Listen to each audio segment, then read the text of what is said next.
ಒಂದು ಲಾಲಿಪಾಪ್ಗೋಸ್ಕರ ಇಲ್ಲಿ ಎರಡು ತುಂಬ ಚಿಕ್ಕ ಚಿಕ್ಕ ಮಕ್ಕಳು ಹೇಗೆ ಜಗಳ ಆಡ್ತಿದ್ದಾರೆ ನೋಡಿ. ಹಾಯ್ ಎಲ್ರಿಗೂ good morning, welcome to YouTube Insta family and day 13. ನಾನು ಎದ್ದೇಳೋಷ್ಟ್ರೊಳಗೆ ಇವತ್ತು ಆಲ್ರೆಡಿ ನನ್ನ ತಂಗಿ ಎದ್ದು ರೆಡಿ ಆಗ್ತಿದ್ಲು. ಯಾಕಂದರೆ ಇವತ್ತು ಅವಳ ಫ್ರೆಂಡ್ಸ್ನ ಮೀಟ್ ಮಾಡೋಕ್ಕೆ ಹೋಗ್ತಿದ್ದಾಳೆ. ಅದಕ್ಕೆ ಅವ್ರ ಫ್ರೆಂಡ್ಸ್ ಎಲ್ಲ ಸೇರಿ ಬೆಂಗಳೂರಿಗೆ ಹೋಗಿ ಸುತ್ತಾಡ್ಕೊಂಡು ತಿಳ್ಕೊಂಬರಕ್ಕೆ ಹೋಗ್ತಿದ್ದಾಳೆ. ಜೊತೆಗೆ ಇವಳು ಹೋಗ್ತಿದ್ದಾಳೆ. ಇವತ್ತು ಬೇಗ ಎದ್ಬಿಟ್ಟು ನನ್ನನ್ನು ಎದ್ದಿಲ್ಲ ಅಂತ ಬೈತಿದ್ದಾಳೆ.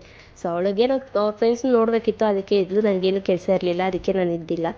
ಮತ್ತು ಅವಳನ್ನ ಎದ್ದು ಮಾತಾಡಿಸ್ಕೊಂಡು ಒಂದು ಲೋಟ ಹಾಟ್ ವಾಟರ್ ಕುಡಿದು ನಮ್ಮ ಮಮ್ಮಿನ ಕೆಲ್ಸಕ್ಕೆ ಕಳಿಸ್ಬೇಕಿತ್ತು. ಸೊ ಅವ್ರು ಕೆಲ್ಸಕ್ಕೆ ಹೋದ್ರು. ಅವ್ರು ಬಾಯ್ ಹೇಳಿ ಮತ್ತೆ ನನ್ನ ಮನೆಗೆ ಬಂದು ನನ್ನ ತಂಗಿ ನಾನೇ ಡ್ರಾಪ್ ಮಾಡಬೇಕಿತ್ತು. ಅವ್ರನ್ನ ಕರ್ಕೊಂಡು ಹೋದೆ. ಹೋಗ್ತಾ ರೋಡಲ್ಲಿ ಫುಲ್ ಮಂಜು, ರೋಡೇ ಕಾಣ್ತಿರಲಿಲ್ಲ. ಸರಿ ಅಂತ ಹೇಳಿ ಹೊರಟ್ವಿ. ಮತ್ತು ಅಲ್ಲಿ ನೋಡಿದ್ರೆ ಅವ್ರ ಫ್ರೆಂಡ್ಸ್ ಬರೋದು ಸ್ವಲ್ಪ ಲೇಟು ಅಂದರು.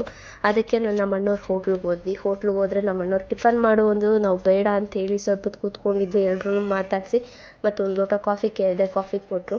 ಮತ್ತೆ ಅವಳನ್ನ ಕರ್ಕೊಂಡೋಗಿ ಬಸ್ ಸ್ಟಾಪಿಗೆ ಬಿಟ್ಟು ನಾನು ಮನೆಗೆ ಬಂದೆ. ಮನೆಗೆ ಬರೋಷ್ಟ್ರೊಳಗೆ ನಮ್ಮ ಅಜ್ಜಿನೂ ಹಾಸ್ಪಿಟಲ್ಗೆ ಕರ್ಕೊಂಡೋಗ್ಬೇಕಿತ್ತು. ಅವ್ರಿಗೂ ಹುಷಾರಿರಲಿಲ್ಲ. ಅದಕ್ಕೆ ಅವ್ರನ್ನೂ ಹಾಸ್ಪಿಟಲ್ಗೆ ಕರ್ಕೊಂಡೋಗಿ ತೋರಿಸ್ಕೊಂಡು ಮತ್ತೆ ರಿಟರ್ನ್ ಮನೆಗೆ ಬರೋಷ್ಟ್ರೊಳಗೆ ಮಧ್ಯಾಹ್ನ 1:30 ಆಗೋಗಿತ್ತು. ಸ್ಟುಡಿಯೋಗೆ ಸಹ ಹೋಗಿರಲಿಲ್ಲ, ಇವತ್ತು ಲೇಟಾಗಿ ಹೋಗಿತ್ತು ಅಂತ ಪಾಪ ಅವ್ನು ಬೈರನ್ಗೆ ಊಟ ಸಹ ಇಟ್ಟಿರಲಿಲ್ಲ. ಫಸ್ಟು ಮನೆಗೆ ಬಂದು ಸ್ವಲ್ಪ ಬೈರನ್ಗೆ ಊಟ ಇಟ್ಟು ಮತ್ತು ನಮ್ಮ ಅಜ್ಜಿ ಕೂಲಿಗೆ ಹೋದ್ರು. ಅವ್ರು ಹೋದ್ಮೇಲೆ ಮನೆ ಬಾಗಿಲೆಲ್ಲ ನೀಟಾಗಿ ಕಸ ಗುಡಿಸಿ ಸ್ವಲ್ಪ ಪಾತ್ರೆ ಇತ್ತು ಎಲ್ಲ ನೀಟಾಗಿ ವಾಶ್ ಮಾಡಿ ನಾನು ಫ್ರೆಶ್ ಅಪ್ ಆದೆ. ಫ್ರೆಶ್ ಅಪ್ ಆಗಿ ಸ್ಟುಡಿಯೋಗೆ ಬಂದೆ. ಸ್ವಲ್ಪ ಕಸ್ಟಮರ್ಸ್ ಇದ್ದರು, ಅವ್ರನ್ನ ಅಟೆಂಡ್ ಮಾಡಿ ಈವ್ನಿಂಗ್ ನನ್ನ ತಂಗಿ ಸಹ ಬಂದರು. ಬರ್ತಾ ಸ್ವಲ್ಪ ರೈಸ್ ತೊಗೊಬಂದಿದ್ಲು. ಅದನ್ನ ನನಗೂ ನನ್ನ ತಮ್ಮನಿಗೂ ತಿನ್ನಿಸ್ಕೊಂಡು ಕುತ್ಕೊಂಡಿದ್ದು ಸ್ವಲ್ಪ ಹೊತ್ತು ಮಾತಾಡಿದ್ವಿ.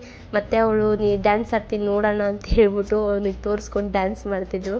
ಅದನ್ನು ನೋಡಿ ಸ್ವಲ್ಪ ಹೊತ್ತೆಲ್ಲ ಹರಟೆ ಹೊಡೆದು ಅಲ್ಲೇ ಮತ್ತು ನಾವು ಮನೆಗೆ ಬರ್ತಾ ನನ್ನ ತಂಗಿ $1 ತಂದಿದ್ಲು, ಪಾಂಡದು. ನನಗಿಷ್ಟ ಅಂತ ಹೇಳಿ ಆ $1ನ ಎತ್ತಿಟ್ಟು ಫೇಸ್ ವಾಶ್ ಮಾಡಿ ನಾನು ಡೇನ ಕಂಪ್ಲೀಟ್ ಮಾಡಿದೆ. ಈ ವಿಡಿಯೋ ನಿಮ್ಗೆ ಇಷ್ಟ ಆಗಿದೆ ಒಂದು ಲೈಕ್ ಮಾಡಿ, ಶೇರ್ ಮಾಡಿ, ಸಪೋರ್ಟ್ ಮಾಡಿ, ಸಬ್ಸ್ಕ್ರೈಬ್ ಮಾಡಿ ನನ್ನ ಯೂಟ್ಯೂಬ್ ಚಾನಲ್ನ ಅಂತ ಹೇಳ್ತಾ ವಿಡಿಯೋನ ಎಂಡ್ ಮಾಡ್ತಾಯಿದ್ದೀನಿ.